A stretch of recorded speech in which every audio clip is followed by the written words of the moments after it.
قال الله تعالى في كلامه المجيد الفرقان الحميد يا أيها الذين آمنوا وكونوا مع الصادقين وقال الله تعالى في كلامه المجيد قل هل يستوي الذين يعلمون والذين لا يعلمون وقال النبي صلى الله عليه وسلم من تشبه بقوم فهو منهم أو كما قال عليه الصلاة والسلام وقال النبي صلى الله عليه وسلم خيركم من تعلم القرآن وعلمه الحمد لله দক্ষিণ গুয়াবাড়িয়া ইসলামিয়া হাফিজিয়া মাদ্রাসা এতিমখালিল্লাহ বোর্ডিংয়ের উদ্যোগে 2 দিন ব্যাপী তাফসীরুল কোরআন মাহফিলের আজকের শেষ দিন। আজকের মাহফিলের সম্মানিত সভাপতি, প্রধান অতিথি, আমার সামনে উপস্থিত আছেন আলেম প্রিয়, ইসলাম প্রিয়, মাদ্রাসা প্রিয়, মসজিদ প্রিয় ভাইয়েরা, পর্দার আড়ালের মা ও বোনেরা, মহান আল্লাহ তাআলার নিকট কোটি কোটি শুকরিয়া যে আল্লাহ তাবারক ওয়া তাআলা আমাদেরকে দ্বীনের একটি মজমায়, দ্বীনের আলোচনায় বসার মতো এবং আসার মতো তৌফিক দান করেছেন। শুকরিয়াতান বলি আলহামদুলিল্লাহ। আপনাদের সামনে কিছুক্ষণ আগে আমার স্নেহভাজন ছাত্র মাওলানা ইমরান একটি সঙ্গীত পরিবেশন করেছেন। তাতে আপনার খুশি না বেজার? আপনি যদি আপনার সন্তানকে, আপনি যদি জানতেন, আপনি যদি বুঝতেন, আপনি যদি শুনতেন যে আপনার সন্তান এরকম একটা স্টেজে সঙ্গীত পরিবেশন করে, আপনার কাছে কেমন লাগতো? আর আপনি যদি জানেন যে আপনার ছেলে গাজা সহ দক্ষিণ গুয়াবাড়িয়ার অমুক বাগনে ধরা খাইছে, আপনার কাছে কেমন লাগে? ইয়াবা সহ ধরা খাইছে, খারাপ কাজের সাথে সম্পৃক্ত, যে বাবার সন্তান আজকে এখানে সঙ্গীত পরিবেশন করেছে, দিন শিক্ষা করার ক্ষেত্রে চাই সে বড় হোক, চাই চাকরি হোক, শ্রমিক হোক, বড়লোক হোক, গরিব হোক, সবার উপরই দিনের শিক্ষা করা ফরজ, ঠিক কিনা? এদেশের বড় বড় দোয়ানওয়ালা, সম্পদওয়ালা, টাকাওয়ালা, ক্ষমতাওয়ালা মানুষের সন্তানেরা অবৈধ সম্পদ কামাই করার দায়ে পুলিশের হাতে গ্রেফতার হয়, কি ঠিক কিনা? অবৈধভাবে সম্পদ কামাই করার কারণে মানুষের কাছে লাঞ্ছিত, বঞ্চিত হয়। আর একজন সাধারণ মানুষের সন্তান ধর্মীয় শিক্ষা করার কারণে হাজার হাজার মানুষের সামনে বয়ান করে সারা পৃথিবীর মানুষের কাছে প্রশংসিত হয়, ঠিক কিনা? বলেন তো, ওই লোকটা আল্লাহর কাছে ভালো না এই লোকটা ভালো? কোনটা ভালো? আজকে যদি এক শ্রেণীর মানুষ এখনো যারা বাজারে বসে বিভিন্ন জায়গায় চার দোকানের আড্ডায় গল্পতে গুল আছে, এক শ্রেণীর মানুষ যারা জীবনে ক্ষমতার মসনদে ছিল, ক্ষমতা হারাবার কারণে মনের দুঃখে জঙ্গলে বিভিন্ন জায়গায় আত্মগোপনে আছে, আরেক গ্রুপ যারা ক্ষমতায় এখনো আসেনি, ভবিষ্যতে ক্ষমতায় আসবে, এই আনন্দে বিভিন্ন জায়গায় গল্প গুজবে ব্যস্ত আছে, ঠিক কিনা? আরেক শ্রেণীর মানুষ যারা দুনিয়ার ক্ষমতাকে প্রাধান্য দেয় না, দুনিয়ার মসনদকে প্রাধান্য দেয় না, দুনিয়ার শক্তিকে প্রাধান্য দেয় না, সর্বসময় নিজের জীবনকে দিনের পথে পরিচালনার জন্য মসজিদ মাদ্রাসার পিছনে লেগে থাকে, ঠিক কিনা? আপনারা কি বেজার হইতেছেন? আমি গত সপ্তাহে পাতারাট মাদ্রাসার মাহফিলে গিয়েছিলাম।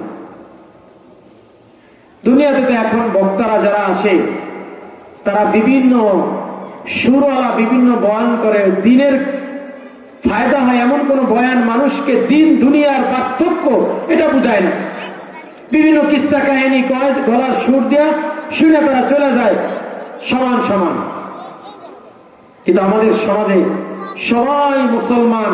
সবাই মুসলমান দাবি করে, যে নামাজ পড়ে না সেও বলে যে আমি নামাজ পড়ি না, তাতে কি হয়েছে, তোর চেয়ে আমার ঈমান অনেক শক্তিশালী, বলে কি বলেন? অত্যন্ত দুঃখের বিষয় যে নামাজ পড়ে না সে নামাজি ব্যক্তির সাথে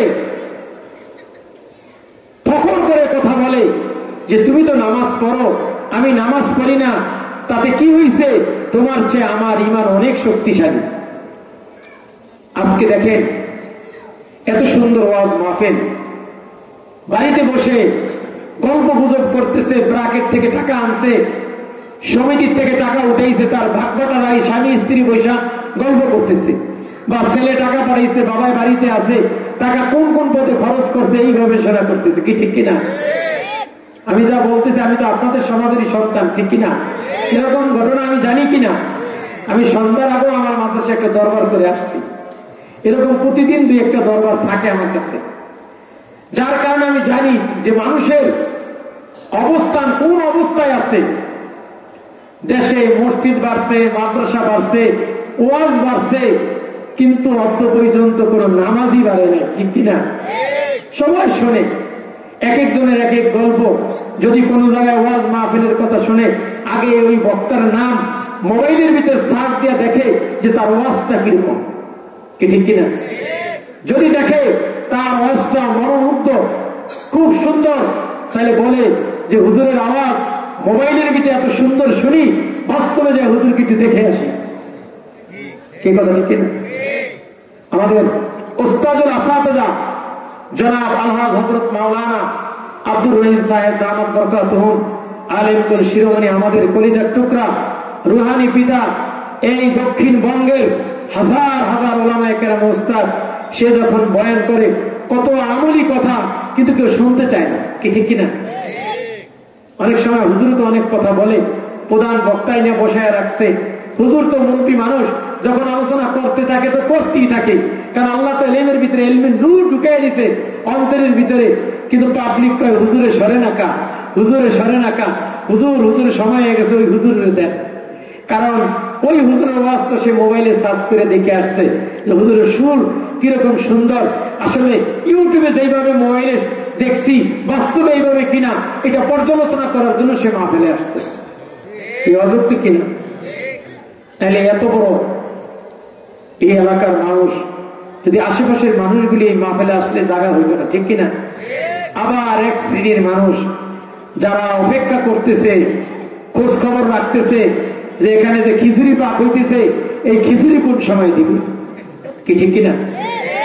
তারা বাড়িতে আছে, রাত্রে আজকে বাসায় বলছে যে ভাত খাইবেন না, বলছে না খাবো না, দক্ষিণ গৌড়া মাদ্রাসা এখানে খিচুড়ি খাওয়াইব, গরম খিচুড়ি, বাড়িতে তো সবার আয়োজন করা যায় না, আমার খাওয়া দাওয়া টেনশন করো না, আমি এখন বান্দারার যাইতেছি, কিছু সময় ওখানে দোকানে বৈশা গিবত শেখায়ত করিয়া মানুষের বিরুদ্ধে কথাবার্তা বইলা, যখন ওখানে খিচুড়ি দেওয়ার টাইম হইব ওখানে বসে গিবত শেখায়ত করছে, আর এখানে ওয়াজ না শুনিয়া খিচুড়ির ভাগ লইছে, ঠিক কিনা? আসলে তো এখানে খিচুড়ি করা হয়েছে ওই মানুষের জন্য যারা ওয়াজ মাহফিলে ওয়াজ শুনতে এসে। বলেন তো, যারা ওয়াজ মাহফিলে এখানে ওয়াজ শুনতে আসবে না, তাদের কি খিচুড়ি খাওয়া ঠিক হবে? যারা রমজান মাসে রোজা রাখে না, তাদের কি ঈদের মাঝে দেওয়া ঠিক? কিতাবের ভিতরে লেখে যে সমস্ত মানুষ রমজান মাসে রোজা রাখে না, তারা ঈদের ময়দানে যায় কোন লজ্জায়, কোন শরমে। অথচ দেখবেন যারা রমজান মাসে রোজা রাখে না, তারা ঈদের চাঁদ কবে উঠবে এই জন্য ব্যস্ত। আর যারা রোজা রাখে তারা বলে যে আল্লাহ রোজা যেন এবার 30টা হয়, তাহলে আমার রোজা পরিপূর্ণ 30টা হবে, ঠিক কিনা?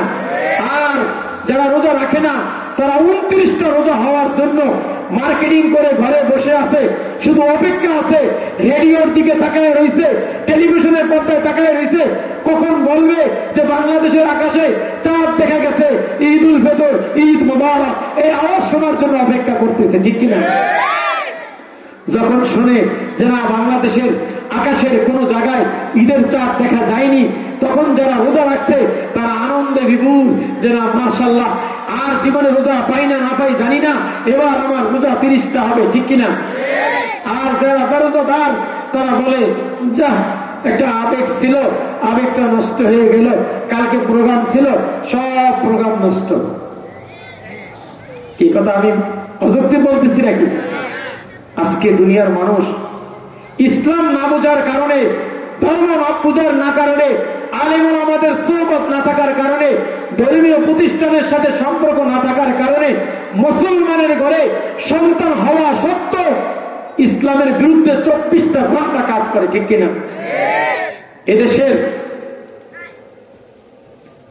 বিভিন্ন সময় বিভিন্ন সরকার আসে, সরকার যায়, ক্ষমতার মস্তদের পরিবর্তন হয়, ইসলামের বিরুদ্ধে যারা কথা বলে তারা মুসলমানেরই সন্তান, ঠিক কিনা?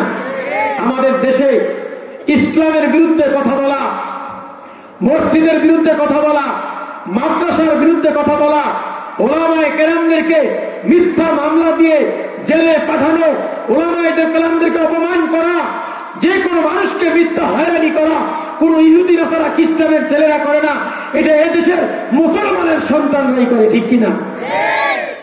আপনি চরমনায় যান, তাবলীগ করেন, মাদ্রাসায় পড়ান, পোলাপান, যাই করেন আর না করেন, যদি আপনার গোটা ফ্যামিলি দ্বীনের সাথে সম্পর্ক না থাকে, আপনি হাজারো তাবলীগে যাওয়ার পরও, চরমনায় যাওয়ার পরও আপনার ঘরে সন্তান জন্ম নিয়েছে, সেই সন্তান হল ইসলাম বিদ্বেষী।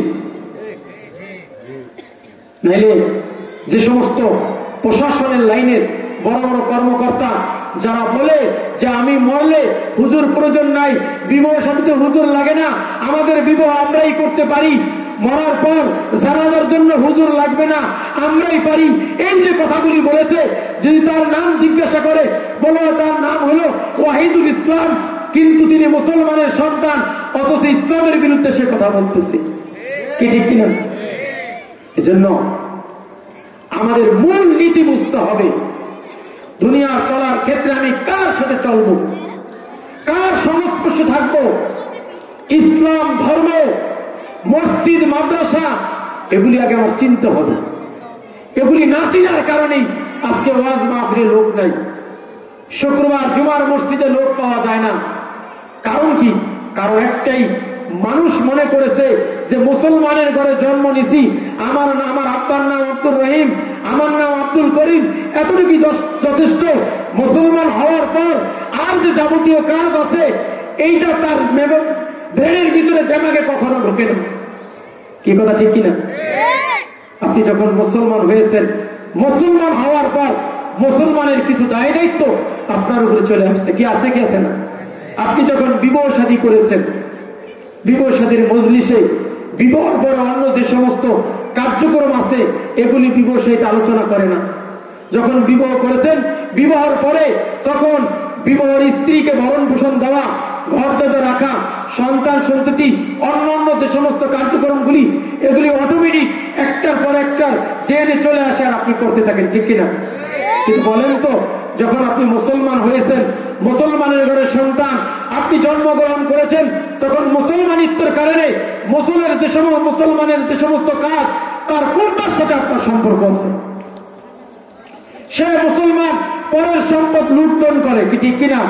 সে মুসলমান দাবি করে চাঁদাবাজি করে, সে মুসলমান দাবি করে অন্যায়ভাবে সমাজের ভিতরে অশ্লীল কাজ করে, সে মুসলমান দাবি করে মসজিদের বিরুদ্ধে কথা বলে, সে মুসলমান দাবি করে মাদ্রাসার বিরুদ্ধে কথা বলে, সে মুসলমান দাবি করে সুদ ঘুষের সাথে সে সম্পৃক্ত, সে মুসলমান দাবি করে অন্যায়ভাবে অন্যের জমি জোর দখল করে খায়, সে মুসলমান দাবি করে বিভিন্ন মানুষের মাধ্যমে চাঁদাবাজি, সন্ত্রাসী, রাহাজানি, এমন কোন কাজ নাই মানুষের মনে আঘাত লাগে সে না করে, ঠিক কিনা? কিন্তু মুসলমানের চরিত্র কি হওয়া উচিত ছিল? মুসলমানের চরিত্র হওয়া উচিত ছিল ওই দিন মুসলমান কাকে বলে? আল মুসলিম মান সালিমা মিন লিসানি ওয়া ইয়াদি। মুসলমান তো ওই ব্যক্তি যার জবানের দ্বারা, যার হাতের দ্বারা মানুষ নিরাপদ থাকে।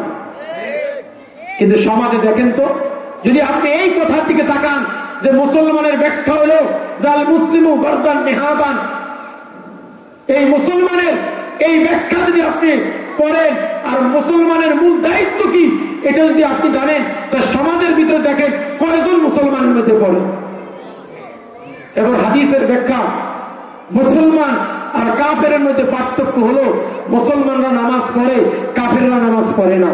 এখন বলেন দেখি, আমাদের সমাজে যারা নামাজ পড়ে না এদেরকে যদি আপনি কাফের বলেন, আপনার বিক্ষিপ্ত হবে কি হবে না? বলবে বেটা তুই কি বলস, আমারে কাফের বলছস? হ্যাঁ, আমি নামাজ পড়লে তাতে কি হয়েছে? আমার বাবার হাজি সাহেব মানুষ, আমাকে 14 পুরুষ মুসলমান, আমাদের আত্মীয় স্বজন সব মুসলমান, আমার বাবার মসজিদের মোতাল্লি, আমার ভাই মাদ্রাসার সেক্রেটারি, আমি নামাজ পড়লে তাতে কি হয়েছে? তুই আমার তো বেশি বড় মুসলমান হয়ে গেছে। কি বলে কি বলে? কথা আছে না যে চোরের মায় বড় বাবা। আমাদের সমাজে এই যে আপনারা আজকে এখানে মাহফিলে যারা উপস্থিত হয়েছেন তারা আল্লাহর কাছে পেয়ারা বান্দা। কারণ দ্বীনের কাজ, ধর্মের কাজ সবার পক্ষে সম্ভব নয়। দ্বীন এবং ধর্মের কাজ ওই লোকগুলি করতে পারে যার উপরে আল্লাহর রহমত আছে। কি ঠিক কিনা? সবাই করতে পারে? আপনার টাকা আছে, পয়সা আছে, সম্পদ আছে, ব্রেন আছে, ক্ষমতা আছে, আপনি জুমার নামাজে উপস্থিত হইতে পারেন না। বুঝতে হবে, কারণ দুনিয়া কামাই অর্থ দ্বারা, দুনিয়ার সম্পদের মালিক হওয়ার দ্বারা আল্লাহর কাছে নৈকট্য হওয়ার কোন মাধ্যম নয়। কারণ আল্লাহ দুনিয়াতে ফেরাউনের অর্থ দিয়েছিল, দিয়েছিল কি দিয়েছিল না? সাদ্দাতের অর্থ দিয়েছিল, নমরুদের অর্থ দিয়েছিল, ক্যানানের অর্থ দিয়েছিল। দুনিয়ার বহু মানুষ অর্থ সম্পদ আলা, যারা দুনিয়াতে সম্পদের কারণে দুনিয়ায় লাঞ্ছিত, আখিরাতে লাঞ্ছিত। ঠিক কিনা? এদেশের মানুষ কোথায় কোথায় আলেমদেরকে গালি দেয়, কি দেয় কি দেয় না? হুজুররা চেষ্টা খাইছে, কি কয় কি কয় না? এই যে এখন দেশের সার্বিক যে পরিস্থিতি, সব কিছু মানুষ আছে যারা বলে যে হুজুর এবার আপনারা ঐক্য হন, তাইলে কিছু একটা ঘটবে বাংলাদেশে, বলে কি বলে না? কিন্তু কিছু হয়নি বলে যে হুজুররা চেষ্টা খাইছে। আচ্ছা বলেন তো, এই পর্যন্ত বাংলাদেশ 5 বার দুর্নীতিতে বিশ্বের দরবারে চ্যাম্পিয়ন হয়েছে। কয়বার? এই যে 5 বার দুর্নীতিতে চ্যাম্পিয়ন হয়েছে, যাদের কারণে চ্যাম্পিয়ন হয়েছে, যত মানুষ গ্রেফতার হয়েছে, যত মানুষ সরকারের কাছে ধরা খাইছে, আইন শৃঙ্খলা বাহিনীর কাছে ধরা খাইছে, একজন আলেমও তার ভিতরে আছে। কিন্তু কোথায় কোথায় বলে হুজুররা চেষ্টারে খাইছে। এদেশে দুর্নীতির দায় যত মানুষ দুদুকে চিঠি দিয়া ধরছে, তার ভিতরে একজন আলেমও দুদুকের কার্যালয়ে যাইতে হইছে। তাই যে এদেশের সম্পদ লুট করে কারা, বদনাম হয়ে কাটে। কি কথা ঠিক কিনা? আপনি দেখেন সমাজের ভিতরে যারা চুরি করে, বাটপারি করে, লম্পটগিরি করে, মানুষের সম্পদ লুণ্ঠন করে, সে হলো সমাজের সমাজপতি। আর যেই মানুষ ভালোভাবে চলে, আল্লাহ আল্লাহ রাসূলের বিধান অনুযায়ী চলে, তাকে সমাজের সমাজপতি বলা হয় না। আজকে ধর্মীয় শিক্ষার কারণে, ধর্মীয় শিক্ষায় পড়ে নিজের জীবনকে গড়ার কারণে, উচ্চ শিক্ষিত হওয়ার কারণে, ধর্মের জ্ঞান থাকার কারণে এই পর্যন্ত বাংলাদেশে যতবার দুর্নীতির দায় সরকারের কাছে, বিভিন্ন গোয়েন্দা সংস্থার কাছে, আইন শৃঙ্খলা বাহিনীর কাছে ধরা পড়ছে, পেপার পত্রিকায় দেখেন যে কত শুরুতে ধরা খাইছে, কিন্তু আজ পর্যন্ত পাইছেন কোন জায়গায় যে দুর্নীতিটা একজন আলেম ধরা পড়ছে? তাহলে ইনশাআল্লাহ আলেম ওলামাদের সম্মান দুনিয়াতে আছে, আখিরাতে আছে। এখন আমি একটা কথা সর্ব জায়গায় বলি যে দুনিয়াতে আপনি চলার ক্ষেত্রে কার সাথে চলবেন?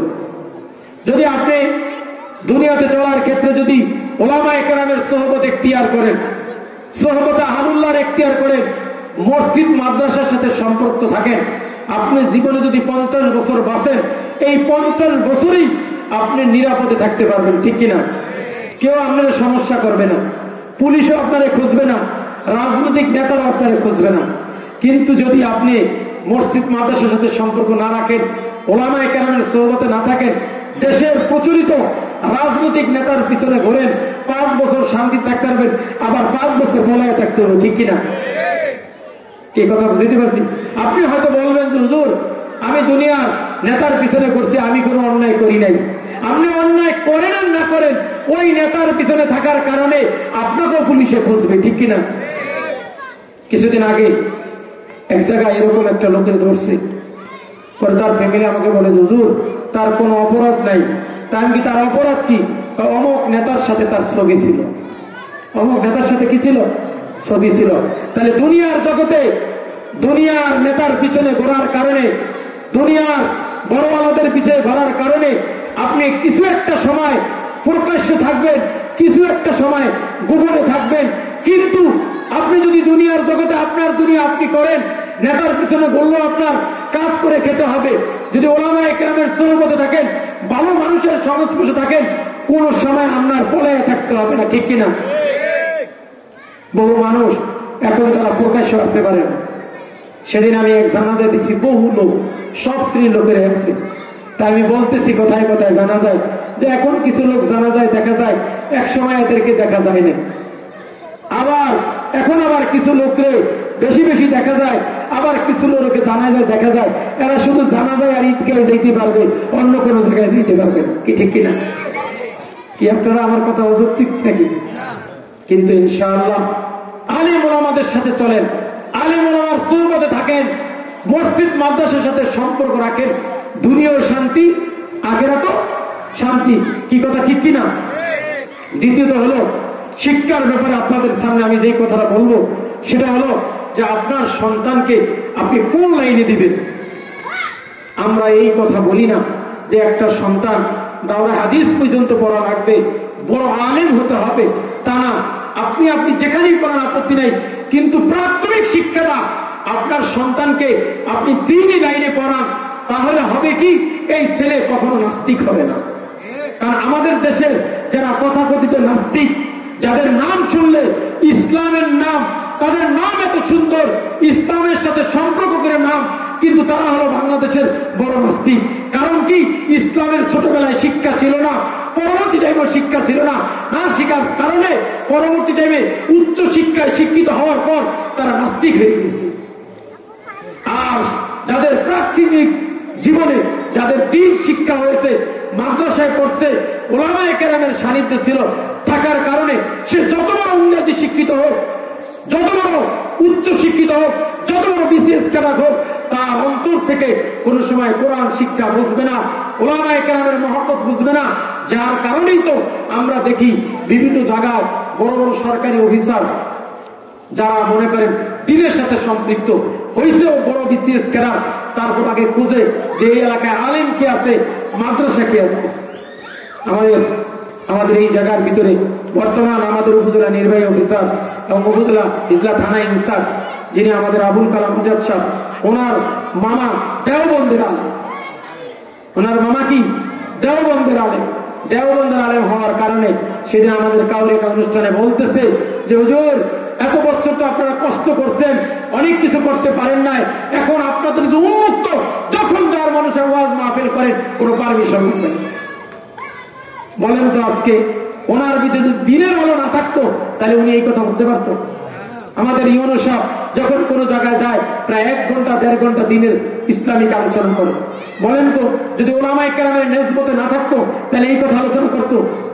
প্রায় মন ভালো না লাগলে বলে হুজুর কোথায় মাদ্রাসায় আসতেছি, আপনারা কেন এসে একটু সময় দিন। আর যদি মনে করেন যদি হইতো সেই ধরনের, যদিও ওই মুসলমানের সন্তান কিন্তু জাগতিক লেখাপড়া করছে, যদি লেখাপড়া করার পরও দিনের আলো যদি না থাকতো তাহলে খুঁজতো যে কোন জায়গায় দাবা খেলে। কি কথা ঠিক কিনা? কোন জায়গায় তাস খেলে, যে এই জায়গায় দাবা খেলা ভালো জানে কে, র্যাকেট খেলা ভালো জানে কে, সেই সন্ধান দেয়, সেখানে গাড়ি লয়ে যায় রেকর্ড খেলো। কি কথা ঠিক কিনা? এজন্য আপনাদের কাছে আমার বিনীত অনুরোধ যে আপনারা আপনাদের সন্তানদেরকে ধর্মীয় শিক্ষায় শিক্ষিত করার জন্য চেষ্টা করবেন তো ইনশাআল্লাহ। নিজেদের সন্তানদেরকে মাদ্রাসায় পড়াইবেন, যদি নিজেদের সন্তান না থাকে নাতি নাতকুরকে পড়াইবেন, যাতে করে আপনার যুগ পরবর্তী যুগ দ্বীনের উপর চলার সহজ হয়। আর যদি আপনার সন্তানদেরকে আপনি যদি ধর্মীয় শিক্ষায় শিক্ষিত না করেন, বেশি দিন বাকি নাই, এমন এক পরিস্থিতি আসবে যে আপনি হাজারো মুসলমান হওয়া সত্ত্বেও আপনার ঘরে আপনি ধর্মের কাজ করতে পারবেন না। আপনি যখন নামাজ পড়তে যাইবেন তখন আপনার কাছে খারাপ লাগবে, যখন ভোর রাত্রে তাহাজ্জুদ পড়তে উঠবেন তখন সন্তান বলবে এই আমাদের ঘুমাপটা ডিস্টার্ব করবে। কথা বুঝতে পারছি? এই সময় শেষ নাকি? তাইলে কি করবেন? তখন আপনাদের এই ধর্মীয় শিক্ষা জানার থাকার কারণে সন্তানরা যদি ধর্মীয় শিক্ষা আপনি শিক্ষিত না করেন তাহলে আপনার পরিস্থিতি কি হবে? আপনি হাজারো চরমনাই করেন, তাবলীগ করেন, ঘরের ভিতরে দিনের পরিবেশ তৈরি করতে পারবেন না, ঠিক কিনা? কারণ আপনিও পারবেন না। কেন? এখানে আরেকটা কারণ আছে। কারণ ছেলেরা আপনি ধর্মীয় লাইনে শিক্ষা না দেওয়ার কারণে, ধর্মের জ্ঞান না থাকার কারণে ও বিসিএস ক্যাডার হয়েছে, বড় অফিসার হয়েছে, ছেলের অর্থে আপনি এখন পরিচালিত হন। ছেলে বলবে বাবা খবরদার সকাল 8টার আগে ঘরের কোনো জায়গার বাতি জ্বালাবেন না। তখন আপনি বাধ্য হয়ে আপনি চিন্তা করবেন যে আমার ছেলে টাকাই রুজি কামাই করে, সেই টাকা দিয়ে তো আমি খাই, ছেলের কথার বাইরে তো আমার চলা সম্ভব নয়। কথা ঠিক কিনা? আর আপনি যদি আপনার সন্তানকে দ্বীনের সাথে সম্পৃক্ত রাখেন, ধর্মের জ্ঞান শিখান, আপনার নিজের ব্যক্তিগত জীবনে ধর্ম পালন করা সহজ হবে, ছেলের জীবনে ধর্ম পালন করা সহজ হবে, উভয় ধর্মের কাজ করবে। বরং সন্তান বাবাকে বলবে আব্বা আপনি যখন ভোর রাত্রে ওঠেন আমাকে একটু জাগ্রত করেন, আমিও 2-4 রাকাত তাহাজ্জুদ নামাজ পড়ব।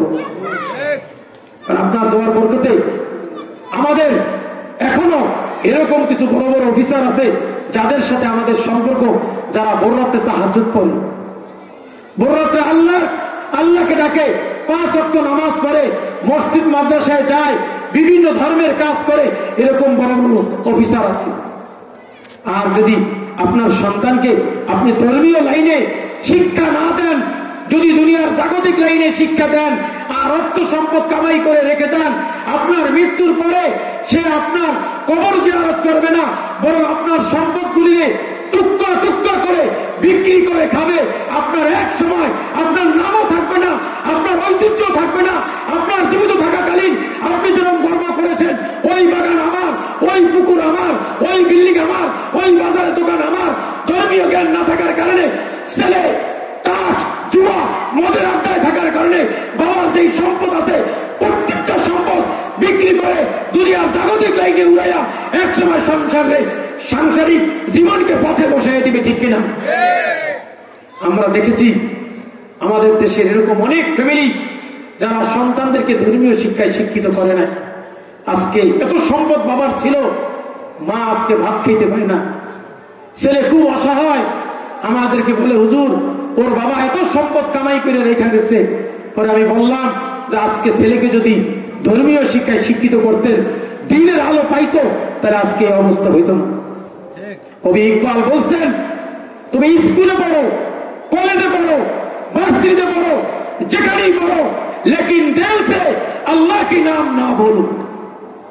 আমরা তো বলি না যে হুজুররা ওয়াজ করতে আইসা শুধু কাগজপুর ছাত্রদেরকে ছেলেদেরকে শুধু মাদ্রাসায় পড়াইতেই বলে, তাহলে আমাদের ছেলেরা ইঞ্জিনিয়ার হবে না, ব্যারিস্টার হবে না, বড় বড় অফিসার হবে না? বানান, সমস্যা নাই, বড় বড় অফিসার ইঞ্জিনিয়ার বানান, সমস্যা নাই। দেখেন না বাংলাদেশে বহু মানুষ এরকম বড় বড় অফিসার আর ইঞ্জিনিয়ার বানায়া বাবায় হাত বিধ্বস্ত হয়ে গেছে, কে ঠিক কিনা?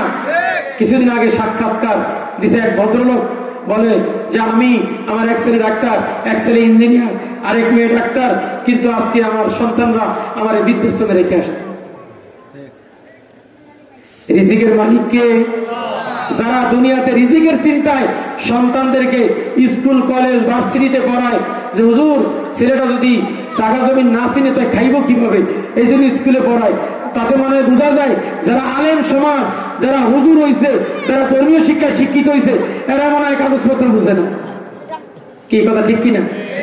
কাগজপত্র বোঝার জন্য পোলারে স্কুলে পড়ে, আর কি গর্ব করে যে হুজুর ইনশাল্লাহ আমার ছেলে বিসিএস ক্যাডার, অন্যরকম বড় অফিসার। কিছুদিন পরে জিজ্ঞাসা করি কি হালাদুর সাহেব চেহারার অবস্থা এরকম কা? হুজুর পোলায় তো বৌরুলে ঢাকায় বাসা বাড়িতে আছে, আমাদের কোনো খোঁজ খবর লয় না। এখন খুব সুখ লাগে। সেই সময় জায়গা জমিন বিক্রি করিয়া, আরে আম্মু তোর যদি জ্ঞান থাকতো তাহলে তুই চিন্তা করতি আল্লাহ আমার এত সম্পদ দিছে, এত কিছু অর্জন করার তৌফিক দিছে, আমি আমার সন্তানকে এমন লাইনে তৈরি করবো যে আমার মৃত্যুর পরও যেন আমার সিডি পাতায় পাতায় আছে, কি ঠিক কিনা? আর যদি সম্পদ কামাই করে রাইখা যান, বিলিয়ন বিলিয়ন অনেক সম্পদ, ছেলে যদি ধর্মীয় লাইনে না থাকে এই সম্পদ আবার কোনো কাজে আসবে না, ঠিক ঠিক কিনা? বহু মানুষ মেয়েদেরকে ধর্মীয় শিক্ষা শিখায়, উচ্চ শিক্ষিত করে, করার পর মেয়ে যখন সমাজে আরেকজন ছেলের হাতে হাত ধরে চলে যায় তখন আমাদের কাছে আসে যে হুজুর কি করতাম, আমি কি না ভালো কাজই তো করছেন, কারণ আপনি যেই লাইনে লেখাপড়া করাইছেন, ভালো লাইনে করাইছেন, টাকা পয়সা করছেন। দেখবেন যে আমাদের সমাজের কিছু লোক আছে, কিছু হয়তো দেখা গেছে ছেলে সন্তান মাদ্রাসায় পড়ায়, আবার কিছু আছে স্কুল কলেজে পড়ায়। যে মাদ্রাসায় পড়ায় তার বেলায় বলে হুজুর ছেলেদের খরচপাতি দিয়ে অনেক কষ্ট, যত কমের মধ্যে পারেন আমার ছেলেরা একটু মাদ্রাসায় পড়ান। কি বলে, কি বলেন ভাই, পারেন না কেন? হুজুর একটা ছেলে ঢাকা বিশ্ববিদ্যালয়ে পড়ে আর মেয়েটা বরিশাল বিএম কলেজে পড়ে। তো ওই বরিশাল বিএম কলেজে যে মেয়ে পড়ে আবার সারামিও হুজুরের কাছে পড়ে যে এই মেয়েটার পিছনে মাসে 10,000 টাকা যায়, আর ওই ঢাকা বিএম কলেজে বিশ্ববিদ্যালয়ে যে ছেলেরা পড়ে ওর পিছনে মাঝে 20,000 যায়। আর যেই ছেলেরা মাদ্রাসায় পড়তে আইছে শুনছে মাদ্রাসার পড়া আল্লাহ রাস্তায় পড়া, এখন এখানে দেয় শুনে বলে হুজুর যেমনি হোক দেখেন 1,500 টাকা নিতে পারেন কিনা, কি কথা ঠিক কিনা? এই কথা বলে কারণ কি মনে করছে যে মাদ্রাসার এখন বর্তমানে আলহামদুলিল্লাহ আপনাদের দোয়ার বরকতে সারা বাংলাদেশের কওমি মাদ্রাসাগুলি এখন আর, একসময় মানুষ মনে করত এই মাদ্রাসা গরিবের পোলাপান পড়ে, কিন্তু ইনশাআল্লাহ কওমি মাদ্রাসাগুলি এরকম পর্যায়ে গেছে এখন গরিবের সন্তানরা এই মাদ্রাসাগুলিতে চান্স পায় না, ঠিক কিনা? কাসরুল মাদ্রাসা নিয়ে যাবেন কত? 3,000 টাকা মাসে, ভর্তি কত? 2,500 টাকা।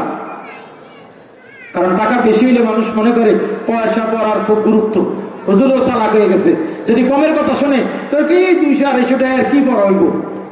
ঢাকাতে এক মাদ্রাসায় সাভারে এই যে আমরা যেখানে পড়ে সেখানে নুরুল আমদা আতিক হিসাবের ছেলে পড়াইছে, জিজ্ঞাসা করলাম যে ছেলে ভর্তি করছেন কওমি মাদ্রাসায়, সেখানে মাদানী হিসাবে কত?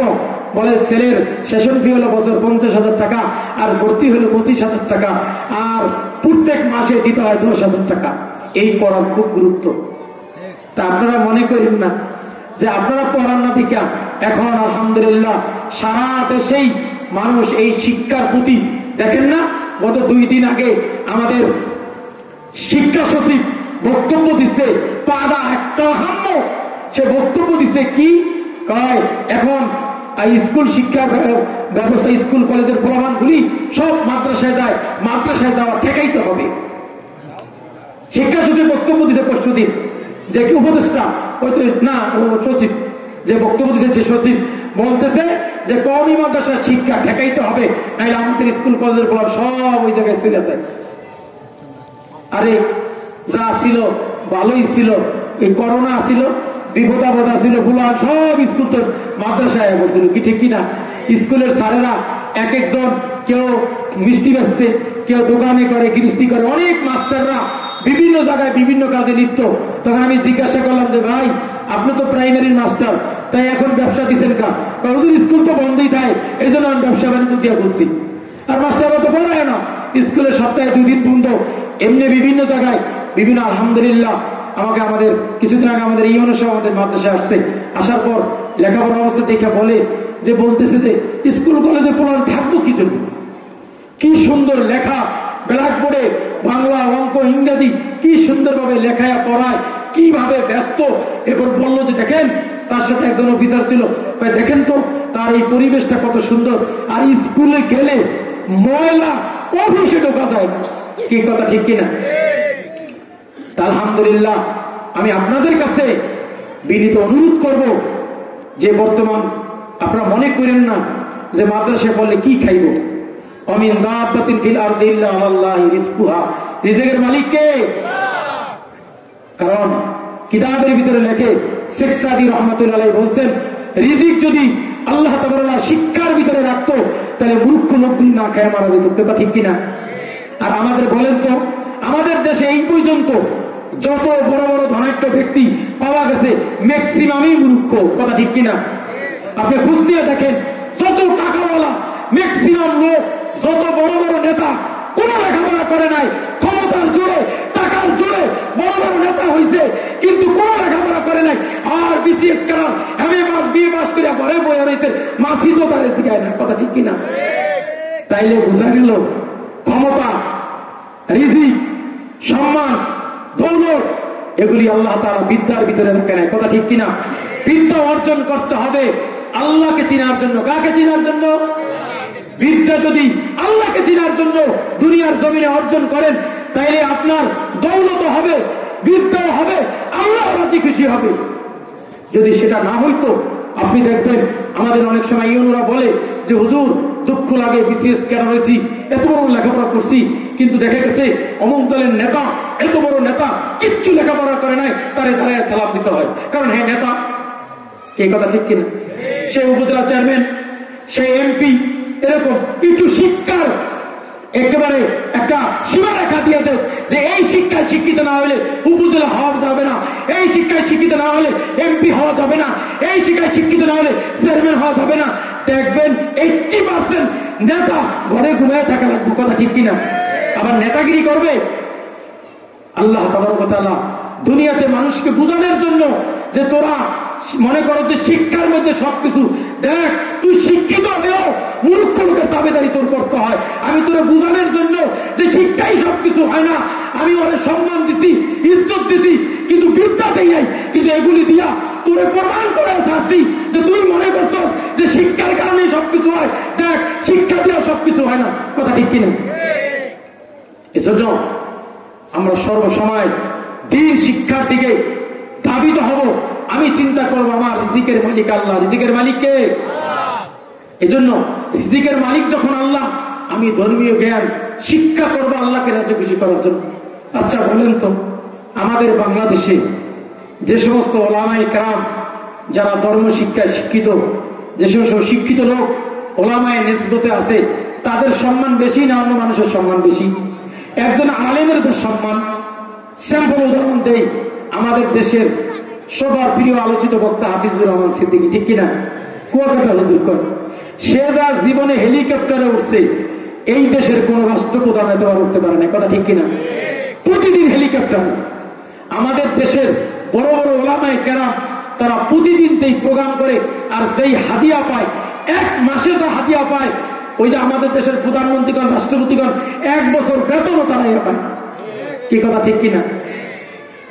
আর তাদেরটা হলো সম্মানের সাথে, হুজুর বেশি দিতার না নেন। কি কথা ঠিক কিনা? আর তাদেরটা হলো বন্দুকের নলে, ক্ষমতার নলে, অথবা পাওয়ারের গুণে যে কোনো কারণে তার বাড়িতে বান্ডিল করছে যে আমি পুরা ওই উম্মতপুর লাসগাড়ি বিশকাড়ি আমাদের হাতি ভাই বুঝবো, 11 বছরে জমিন আছে, এটি সব আমরা 1.5 ভাই এই নেন 20 লাখ। কি কথা ঠিক কিনা? অবৈধ টাকা। আর একজন আলিমের টাকা সম্পূর্ণ বৈধ, কারণ আপনি খুশি চিত্রে, আনন্দ চিত্রে আলিমকে ভক্তি শ্রদ্ধা করিয়া যে হুজুর দিলাম, বেশি দিতে পারলাম না, দোয়া করি। কি কথা ঠিক কিনা? কি আমি ভুল বলতেছি? এই দেশের সম্মানের চেহারে দেখেন না, গতকালকেও আমাদের স্বরাষ্ট্র উপদেষ্টা বক্তব্য দিছে, পাশে হইল আল্লামা মামুনুল হক, দেখছেন? বলছে যে আমার ভাইয়ের যেই কথা আমারও সেই কথা। সম্মান কে দেয়? সম্মান কে দেয়? বলছে আমার যেই কথা, সে একজন মেজর জেনারেল কর্নেল, স্বরাষ্ট্র উপদেষ্টা মামুনুল হকের পাশে বসায়া এটি হলো উপরে আল্লাহ কুলিল্লাহুম্মা মালিকাল মুলকি তুতিল মুলকা মিম্মান তাশা। ক্ষমতার মালিক কে? তোমরা মনে করছো আলেমরে বেইজ্জতি করবা, আলেমরে গালি দিবা, আলেমরে কটাক্ষ করবা, আলেমরে ষড়যন্ত্র জালের ভিতরে ভালাইবা, আলেমের বিরুদ্ধে কথা বলবা, মসজিদের বিরুদ্ধে কথা বলবা, মাদ্রাসার বিরুদ্ধে কথা বলবা, এমন একদিন হবে তুমি পালাবার জায়গা পাবা না। সুতরাং হুঁশিয়ার চলার ক্ষেত্রে কখনো আমার জবান দ্বারা যেন আলেম বিদ্বেষী কথা কখনো না আসে। আমি উপকার করতে পারি আর না পারি, ওলামায়ে কেরামের বিরুদ্ধে কখনো কথা বলবো না। আমি মসজিদ মাদ্রাসার উপকার করতে পারি আর না পারি, আমার জবান দ্বারা যেন মসজিদ মাদ্রাসার বিরুদ্ধে কথা না হয়। কারণ আমি দেখছি, আমি প্রতিষ্ঠান করছি, আমি জানি সমাজের ভিতরে যারা মসজিদ মাদ্রাসার কাজ করে, এক শ্রেণীর লোক আছে যারা মসজিদ মাদ্রাসায় দান করে না, তারা শুধু সারাক্ষণ বসে বসে সমালোচনা করে যে বেড়া আন্নার নাম্বারের তো কোনো কাম নাই, টাকা খায়া দেশে আইছে, হয়েছে মেম্বার, তার আবার গোয়ারের মাদ্রাসা হয়েছে, এইটাই আর ব্যবসা বর্তমানে। কি বলে কি বলে না, কারণ আমাদেরকে বলে, আমি আরে বলে কিনা জানি না। প্রত্যেক এলাকায় এরকম কিছু কুচক্রী মহল আছে, না নিজেরা 10 টাকা মসজিদে দেয়, না মাদ্রাসায় দেয়, যারা একটু দায়িত্ব পালন করে তাদের বিরুদ্ধে সমালোচনা করে। আমি একটা কথা সর্ব জায়গায় বলি, সুস্পষ্ট বলি, আমাদের দেশের বহু বক্তারা অনেক কথা বলে, কিন্তু অনেক সময় সত্য কথা তারা বলে না, কিন্তু আমি বলি, আমি পাতারাটা বলি, সব জায়গায় বলছি যে যে সমস্ত লোকেরা মসজিদ মাদ্রাসার বিরুদ্ধে কথা বলবে, আলেম ওলামাদের বিরুদ্ধে কথা বলবে, মরার সময় বেঈমান হয়ে মারা যাবে। আমাকে এক লোক বলছে যে হুজুর, আমাদের সমাজের এক লোক মরার সময়, মরার আগ দিয়া তার মুখ পাকা হয়ে গেছে। আমি বললাম যে ভাই কারণ কি? জিজ্ঞাসা করলাম যে কারণ কি? হুজুর হ্যাঁ এই পদের ছিল, এখন এমন অবস্থা হয়েছে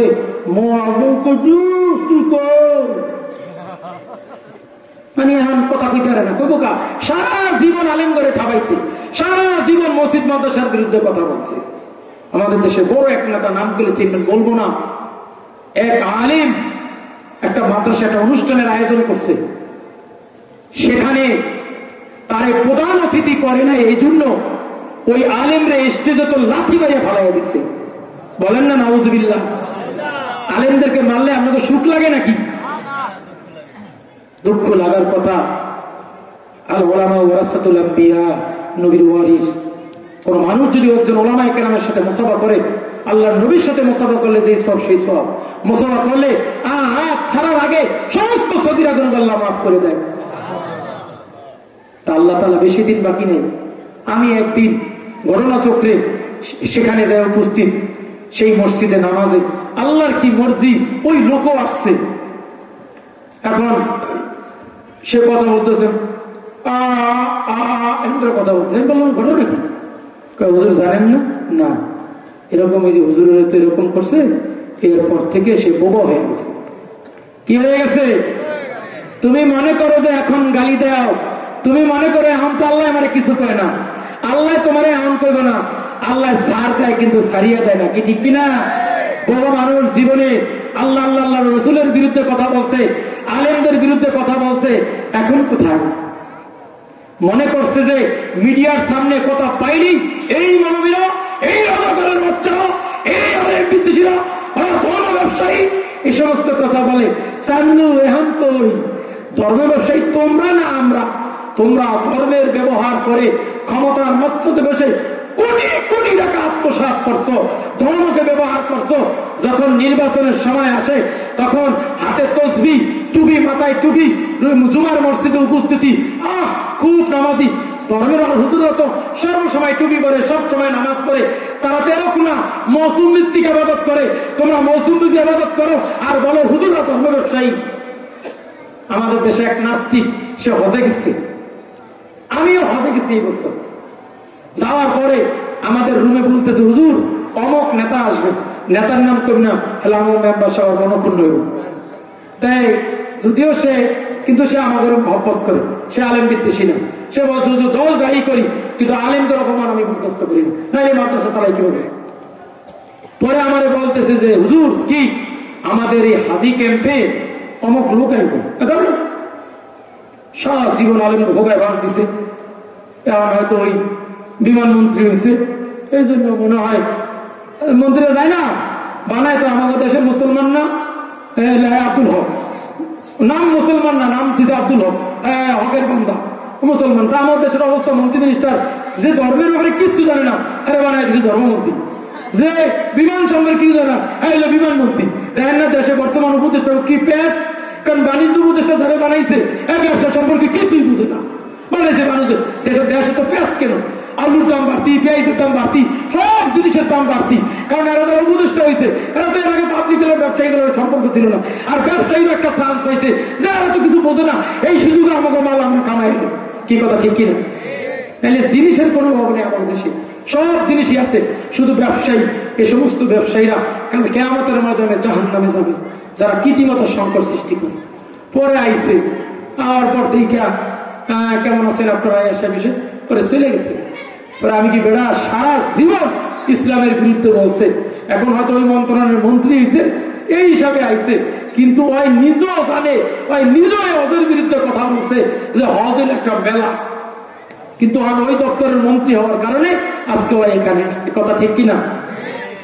সময় বেশি হয়ে গেছে, কারণ আমাদের মেম্বার সাহেব আমাদের যারা দূরের আসছে, আসলে কথাগুলি যেগুলি বলছে অযৌক্তিক না যৌক্তিক সেটা বলেন, আপনাদের কাছে ভালো লাগছে কিনা জানি না, কিন্তু আমাদের দেশের সমাজের লোকেরা সবাই তো একটু নতুনত্ব চায়। যদি আমাকে নাম শুনে কার হুজুরের ওয়াজ তো হুনি, কি কথা ঠিক কিনা? একটু দূরের মানুষ হইলে, দূরের মানুষ যে ওয়াজ করে এবারে হাতিও বেশি দেয়। কিন্তু আপনি দেখেন আমরা যেই কথাগুলি বলছি এটা গঠনমূলক কথা কিনা, সমাজের ভিতরে এগুলি হয় কিনা, মানুষের ভিতরে দিন ধর্মের পার্থক্য, দিনের কথা বুঝাতে হতে হওয়া লাগবে, বুঝ দেওয়া লাগবে। একটা জিনিস বুঝতে হবে যে দিন শেখার ক্ষেত্রে ধনী নাই, গরিব নাই, বড়লোক নাই, কোটিপতি নাই। আপনি সাধারণ একজন মানুষ, তার সন্তান আজকে বড় আলেম, তার পিছনে নামাজ পড়ে, আর আপনি কোটিপতি, আপনার সন্তান নামাজ পড়বে তো দূরের কথা, সে তো নামাজের মাসালাই জানে না। এই যে আমাদের এলাকার আমাদের ছাত্র মুফতি আজিজুর রহমান সিদ্দিকী, ও আমাদের ছাত্র। তা সেদিন স্ত্রী দেখা ধৈর্য একেবারে হুজুর কেমন আছেন, দোয়া করে মাথা ফুটু দিয়া আমাদের গর্ব যে কাসুল মাদ্রাসার ছাত্র, মাশাআল্লাহ সবকিছু। আজকেও কালকে বলছে হুজুর ওয়াজ মাহফিল আমি কি বিভিন্ন জায়গায় তোমার নাম দিব, আলহামদুলিল্লাহ। তার বাবারে পাশের চেয়ারে বসে রেখে সে বয়ান করছে। আচ্ছা বলেন তো বাবার দিল্লা খুশি না যে আমার সন্তান আজকে দিনের আলোচনা করতেছে? কত সন্তান আর আমাদের দেশের নেতারা রাত্র দিনে মানুষের নেতার পিছনে ঘরে, কারণ আমার ছেলের ইয়াবা মামলায় ধরে লেগেছে। কি কথা ঠিক কিনা? এরকম বহু লোক আমার কাছে আসে, হুজুর হয়তো গাজার লাগে ধরা পড়ছে। আল্লাহ তাআলার কাছে আমরা দোয়া করি। এখন ওই বয়াতি সাহেব একজন হয়তো সামান্য মানুষ, কথা ঠিক কিনা, কিন্তু আল্লাহর কাছে সে অনেক প্রিয়। এই দেশের সমস্ত কোটিপতির যদি এক পলায় দেওয়া হয় আর ওই বয়াতির যদি এক পলায় দেওয়া হয়, বয়াতির ওজন বেশি হয়ে যাবে, কারণ তার ছেলে একজন হক্কানি আলেমে দিন হয়েছে। কি কথা ঠিক কিনা? সেদিন ওখানে একে আমাদের হুজুর সাল্লাল্লাহু আলাইহি সাল্লামের বংশের নেশাবত গুলি যে মুখস্থ করে কইছে, আমি নিজে আশ্চর্য হয়ে গেছি, কত সুন্দর করে বলছে।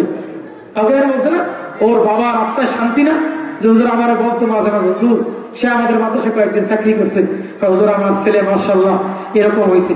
এটা তো হলো গর্বের বিষয়। আপনার ছেলে একটা সাউথ ব্যাংকে চাকরি করে, একটা কর্নেল, একটা মেজর, লাভ কি?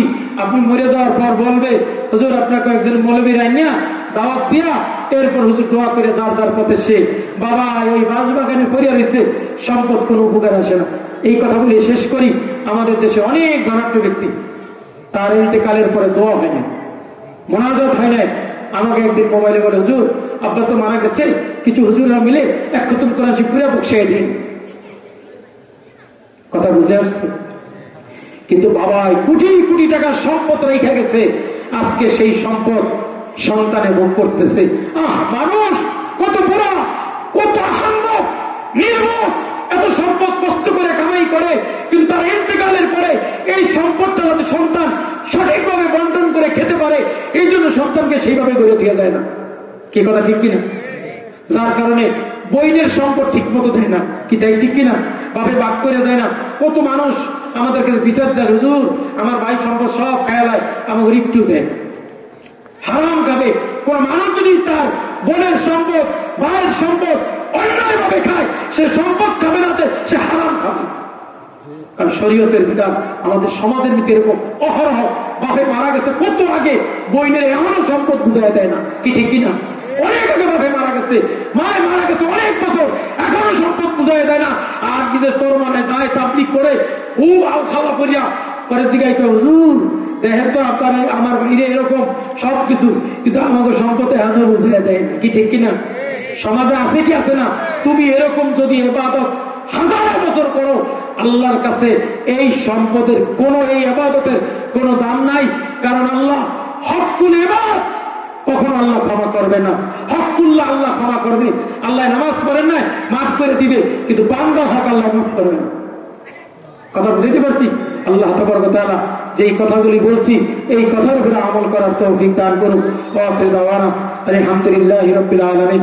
আমার জন্য দোয়া করবেন, আমি আপনাদের সকলের জন্য দোয়া করি, বিশেষ করে দক্ষিণবঙ্গের হাফিজিয়া মাদ্রাসার জন্য দোয়া করবেন। আল্লাহ তাবারক ওয়া তাআলা যদি এই মাদ্রাসা যারা খেদমত করে তাদেরকে যেন দ্বীনের জন্য কবুল করে, এন্দাল মউত পর্যন্ত যেন খেদমত করতে পারে, ছাত্র যেন বৃদ্ধি হয়। এখানে যে পরিচালনা করে মাওলানা দেওয়ার, সেও আমাদের ছাত্র। আলহামদুলিল্লাহ, আপনাদের দোয়ার বরকতে কাসিরুল মাদ্রাসার ছাত্র বাংলাদেশের বিভিন্ন জায়গায় জায়গায় সুনামের সাথে আছে। বলেন না নারায়ে তাকবীর।